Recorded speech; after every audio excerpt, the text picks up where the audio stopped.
Hey guys, Dave Chamberlain here with Next Level Outdoor Reviews. Guys, I'm super excited to bring the next review to you. I love new archery equipment and I've been looking forward to getting a new bow for a couple of years, and I got that. And that's the Hoyt VTM.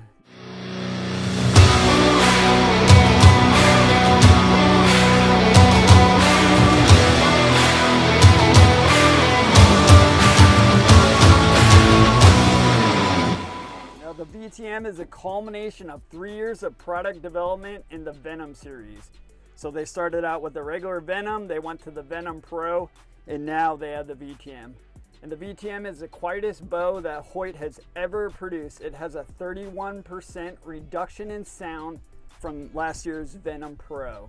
So let's go over the specs of the bow a little bit and then we'll look at some of the features. So the model I have right here is the 31, the Hoyt VTM 31. It actually has an axle to axle of 30 5/8 inches.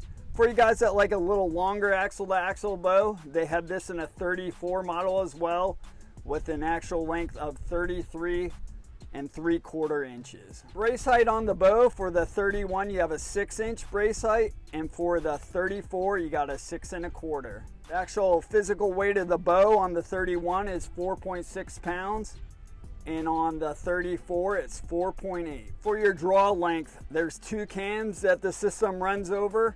You got 25 to 30 inches on the 31, and you got 26 to 31 inches on the 34.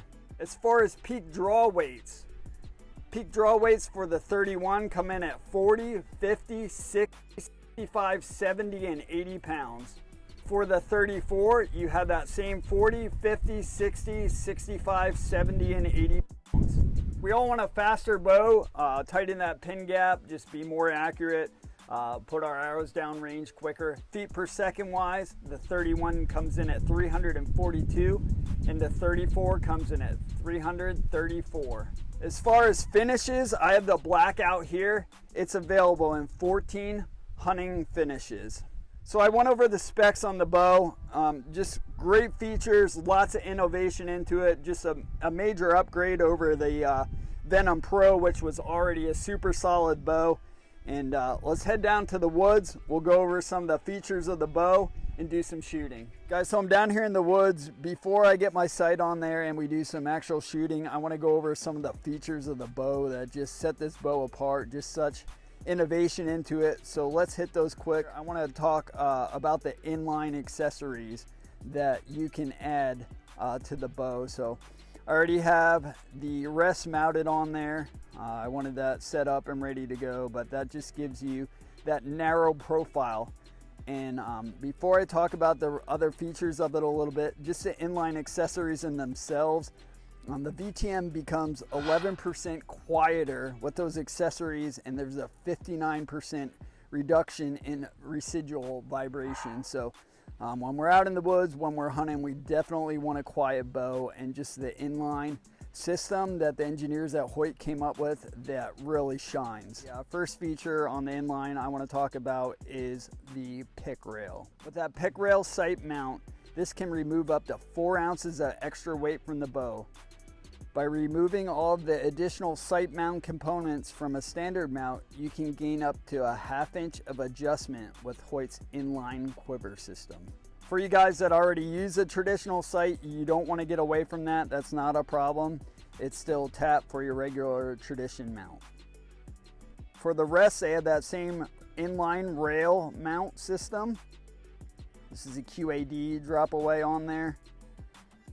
Just very streamlined, keeps everything centered. Again, traditional rest, you have your hole right here that you can mount that by as well.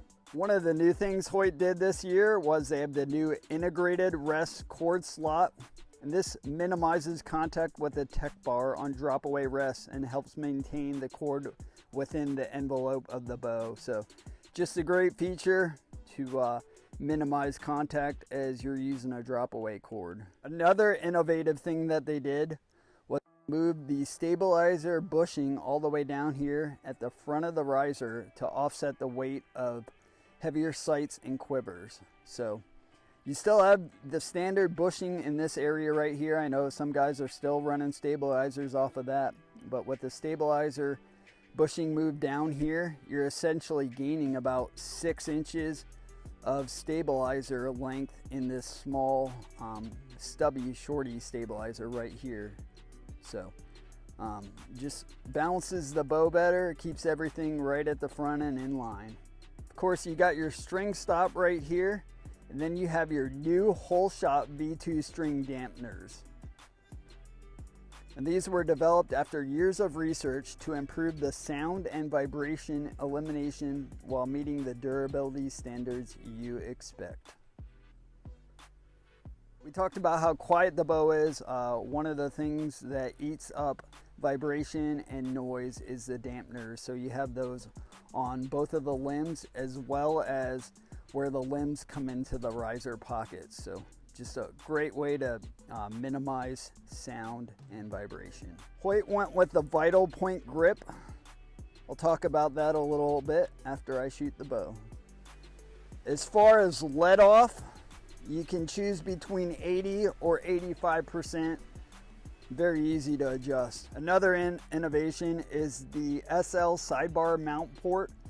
It can shave 2 to 3 ounces over conventional mounts. So just a great option if you're a guy that wants to add a sidebar back. You have that mounting port right there. So I went over some of the features of the bow. I've been shooting it for several weeks now. Just fell in love with it. Super fun to shoot. Super excited with the innovation that the engineers put into it.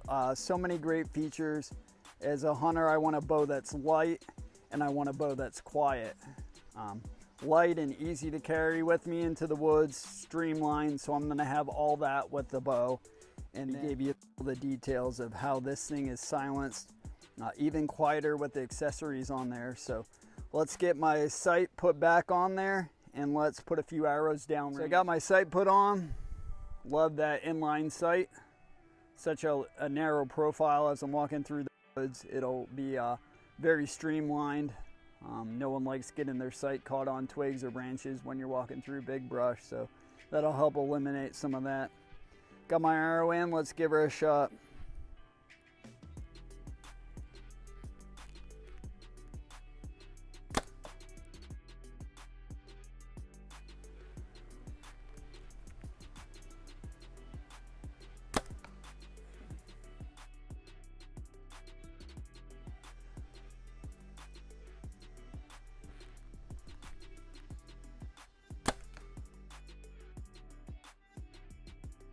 Guys, so I wanted to bring you down here to the woods and do my shooting down here. I love shooting a 3D target. It's just more realistic.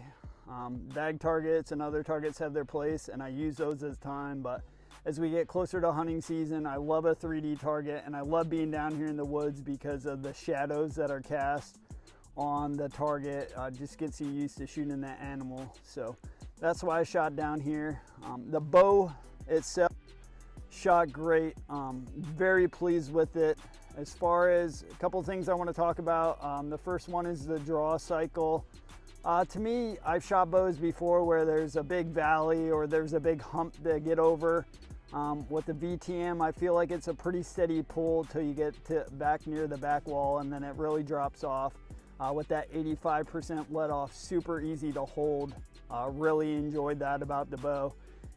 It never works out where we want with the deer. Just happens to be in our shooting lane, and we got plenty of time to get ready, draw, and shoot quickly. So if a deer's not in your lane but you need to draw at that time while its head's behind a tree, that 80 or 85% let off will really help you out there. Again, the bow just holds really well, feels great in your hand as you're drawing. The grip is super nice. I know grips in the past for Hoyts, they were angled back a little bit. There was a lot of feedback on that. So on this grip, they straightened it up a little bit more. So it fits in your hand really well, nice edges on it. Just feels really good. And again, I know I mentioned it before, how quiet the bow is. You really notice it out here in the woods, you know, echoes and different sounds you can really pick up on. But shooting the bow in here, super quiet, whisper quiet. I'm really looking forward to that aspect of the bow when I'm chasing after whitetails. I talked a little bit about the back end of the draw with the VTM, you do have a cable stop as opposed to a limb stop. I know with the limb stop, it can be a drastic stop. It takes a little while to get used to. I really like the cable stop on the VTM. It just allows you to hit that back wall and pull through the shot. Guys, a couple accessories I want to touch on real quick as I wrap up is the carbon go sticks. This is a great bipod for you to use. It has a stabilizer mount right here, so you can quickly add a different size stabilizer or take your stabilizer on or off. And with that bipod, it just allows you to easily set your bow. So if you're shooting in the backyard, you're shooting 3D, this will be great during hunting season if you're setting up in a ground blind. So just a great way to have your bow at the ready and ready to go. Guys, I talked about the 2 stabilizer bushings on the bow. Hoyt offers some great stabilizers. They have their Pro Series right here. You can get them in 6, 8, or 10 inches. Just a great way to help balance your bow. I'll have some reviews on these individual stabilizers coming. The last accessory I want to mention is the carbon super light quiver. And again, Hoyt has some great options on there, whether you're a 2-piece guy or you're a 1-piece quiver that you remove or keep on your bow. Plenty of options on there, so make sure you check their website out. Again, I will have an individual review on this coming on my channel very soon. Guys, thanks for checking out the review. Hopefully I provided you with some good information on the Hoyt VTM. Make sure you hop on Hoyt.com. Check out all their different bows, all their different accessories. If you're looking to upgrade your bow, they have plenty of options. They got the Carbon RX7 as well, which is also a phenomenal bow. So again, Hoyt.com. Check it out. Again, thanks for checking out my review. Wish you guys the best of luck this fall. Take care.